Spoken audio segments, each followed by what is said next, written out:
नमस्कार, मैं आमिर और आप देख रहे हैं डेमोक्रेटिक चरखा। भारत में साल 1993 में हाथ से मैला उठाने और सीवर में उतरकर सफाई करने की प्रक्रिया को पूरी तरीके से बंद कर दिया गया था। इसके बाद साल 2013 में मैला ढोने की परिभाषा को बदला गया और इसमें सेप्टिक टैंक की सफाई, रेलवे ट्रैक की सफाई को भी जोड़ा गया था। बिहार में आधिकारिक रूप से हाथ से मैला ढोने की प्रक्रिया बंद है। इसके बावजूद ये प्रक्रिया बिहार के हर जिले में होती रही है। डेमोक्रेटिक चरखा लगातार आप तक ऐसी खबरें लाता है। इसी साल अक्टूबर में हमने समस्तीपुर में सीवर मजदूर की मौत पर एक रिपोर्ट बनाई थी। इसके पहले भी हम लोगों ने राजधानी पटना में सीवर मजदूरों के मौत पर भी रिपोर्ट बनाई थी। ताज़ा मामला दिसंबर महीने का है, जहां राजधानी पटना के दानापुर इलाके में एक जगह है तकियापुर। वहां के 35 वर्षीय किशन राम अपने पड़ोस में एक निजी मकान में सेप्टिक टैंक की सफाई करने गए। उस टैंक में जब वो उतरे, उसी टैंक में उनकी मौत हो गई। किशन राम अपने परिवार का भरण पोषण करने वाले इकलौते व्यक्ति थे। उनके जाने के बाद उनकी पत्नी और बच्चे बेसहारा हो चुके हैं। देखिए पटना से प्रवीण की ये ग्राउंड रिपोर्ट। वो दिन हुआ था ना कि उस रात में आए थे वो चले गए। हम बोल दिए था, जो घर मालिक था चले गए, उनको बेटा आया था। तब फिर सुबह में आए। सुबह में डिप्टी में हाजिरी बना लिए थे, डिप्टी में जाना चाहते थे। तो हम बोले कि चल जाइएगा डिप्टी में। फिर वो मालिक आया जो काम कराने वाला बुलाने के लिए, तो बुला के ले गया। हम बोलबो किए कि नहीं जाएंगे अभी, तो 12 बजे ले जाएंगे। तो इनको पापा अकेले चल गए, वो बैठा के ले गए। और उसके बाद बैठा के ले गए। तब 1-1.5 घंटा के बाद, जैसे इनको पापा हेल गए थे 8 बजे, और 1.5-2 घंटा के बाद यहाँ पर इस बोल के गए कि चेमर कराना है। 3 गो लड़कन था, ले गए। जब वो लोग चीने की कपड़ा वपड़ा उनको है, तो बोले कि कृष्णा नाम के आदमी यही में घुसे हैं, तो 2 घंटा से निकले नहीं हैं। यही इतना बात है। उसके बाद कैसे कौन आए थे जो अंदर से गए? वो हमारे जाउत लोग निकाले हैं। वो लोहा के उक्सी लगा के हमारा खोजते रह गए, बांसू से तो नहीं मिले। दम दूसर चेमर देने मने पानी के धारा से दब के चल गए थे, एक साथ दीवार में सट गए थे। जब निकाला गया तो डेट कर गए थे। तो क्या उनको सेफ्टी बेल्ट, ये सब मास्क वगैरह ये सब कुछ नहीं मिला था। बाहरी काम करने गए थे ना, ये सब कुछ नहीं मिला था। परिवार में 2 बेटी है, 3 गो बच्चा है, एगो हम है, एगो दामाद है। कितने साल के बच्चे हैं? एगो 8 साल के बेटी है और एगो 6 साल के बेटा है। का बचवा है वो? क्या सरकार की तरफ से कोई मुआवजा दिया गया? अभी नहीं, सरकार की तरफ से अभी तक पैसा वैसा नहीं मिला हुआ है। वो घटना तो हुआ 7 बजे भोर में आए थे, तो आए तो ले गए वही 7-8 बजे के लगभग में गए। वहाँ टंकी कर रहे थे, वही लगे कि गिर गए टंकी के अंदर। तो वो बचाने की कोशिश नहीं किया मालिक, चिल्लाने की तो कोशिश किए हैं पापा जी, तो वो बचाने की कोशिश नहीं किए हैं। जो नाला था क्या वो दलदल पूरा था? हाँ, पूरा दलदल था।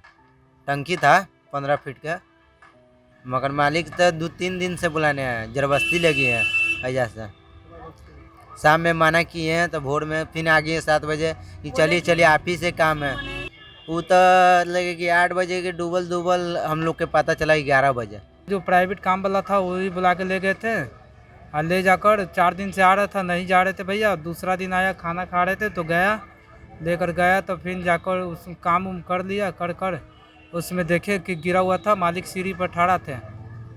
उसके बाद कुछ देरी के बाद लगे कि आधा घंटा का 1 घंटा के बाद प्रशासन आया, लाश को ले गया पोस्टमार्टम करने के लिए।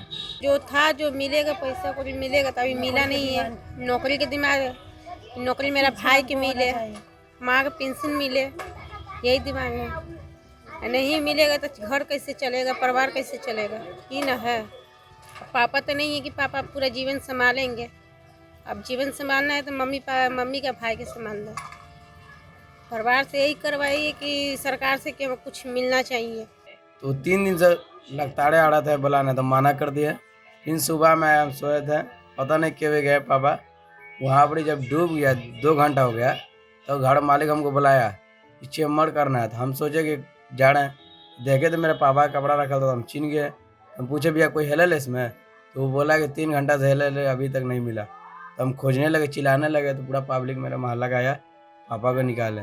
सरकार से क्या मांग करेंगे? सरकार को बुझा नहीं रहा था कि इतना कुछ होने के बावजूद सरकार को कोई देखने भी नहीं आया, कोई नहीं आया। हाथ से मैला ढोने की नई परिभाषा आने के बाद इंसानों द्वारा सेप्टिक टैंक की सफाई प्रक्रिया पर रोक लगे हुए 10 साल से भी ज़्यादा समय हो चुका है, लेकिन अभी भी यह प्रथा चल रही है। भारत में मैनुअल स्कैवेंजिंग जाति व्यवस्था से जुड़ी हुई चीज़ है, जिस वजह से इस प्रक्रिया का उन्मूलन काफ़ी मुश्किल हो जाता है। जब भी कोई व्यक्ति मैनुअल स्कैवेंजिंग छोड़कर कोई नया काम करना शुरू करता है, जैसे कि चाय की टपरी खोलना या किसी नाश्ता दुकान खोलना या ढाबा खोलना या ढाबा पर काम करना, तो लोग उसके साथ जातिगत भेदभाव करते हैं। इस वजह से वो दुकान भी नहीं चल पाती है और इसी जातिगत भेदभाव की वजह से उसकी आजीविका पर भी काफ़ी असर पड़ता है और परिवार को चलाने के लिए, उनका पेट भरने के लिए उन्हें वापस मैनुअल स्कैवेंजिंग के काम में लगना पड़ जाता है। इस भेदभाव से देश में मैनुअल स्कैवेंजिंग समाप्त नहीं हो पा रही है। भारत सरकार ने मैनुअल स्कैवेंजर एक्ट के तहत सीवर और सेप्टिक टैंक की हाथ से सफाई पूरी तरह से गैर कानूनी की है। ऐसा करते हुए पकड़े जाने पर 50,000 का जुर्माना और साल भर की सज़ा की भी बात कही गई है। इसके साथ ही इस एक्ट में राज्य सरकार को मैला ढोने वाले की पहचान कर पुनर्वास का प्रबंध करने की बात कही गई है, लेकिन इसको पूरा करने में सरकारें पूरी तरह से हर मोर्चे पर विफल नज़र आती है। वर्तमान में सरकारों के पास मैनुअल स्कैवेंजर्स के लिए सिर्फ घोषणा ही घोषणा है, लेकिन ग्राउंड इम्प्लीमेंटेशन कुछ भी नहीं है। इस रिपोर्ट के बाद आप इस चीज़ को समझने की कोशिश कीजिए कि कई लोग जो आरक्षण के विरुद्ध बात करते हैं या कहते हैं कि आरक्षण नहीं होना चाहिए, उन्हें मैनुअल स्कैवेंजर जैसी चीज़ों में लगे हुए एक ख़ास समुदाय, एक ख़ास जाति के लोगों के साथ भी इसमें आरक्षण ख़त्म करके सभी लोगों को इसमें उतरना चाहिए।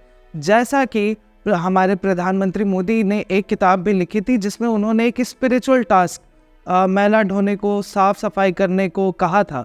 तो इस स्पिरिचुअल टास्क में सुप्रीम कोर्ट के बैन के बावजूद एक ख़ास समुदाय ही लगा हुआ है, लेकिन सुप्रीम कोर्ट, हाई कोर्ट या एग्जीक्यूटिव कमेटी सारे प्लान्स होने के बावजूद आज भी इन सारे समुदाय का जो एक टर्म कोर्ट ने यूज़ किया था वो था रिहैबिलिटेशन यानी पुनर्वास का, उसके ऊपर काम नहीं कर पा रही है। आपको हमारी ये पूरी रिपोर्ट कैसे लगी आप हमें कमेंट करके ज़रूर बताएं। साथ ही आप हमारे YouTube चैनल को सब्सक्राइब करें और हमारे अलग अलग सोशल मीडिया अकाउंट्स के लिंक नीचे डिस्क्रिप्शन में दिए गए हैं, आप उन पर भी हमें फॉलो ज़रूर करें। बहुत बहुत शुक्रिया।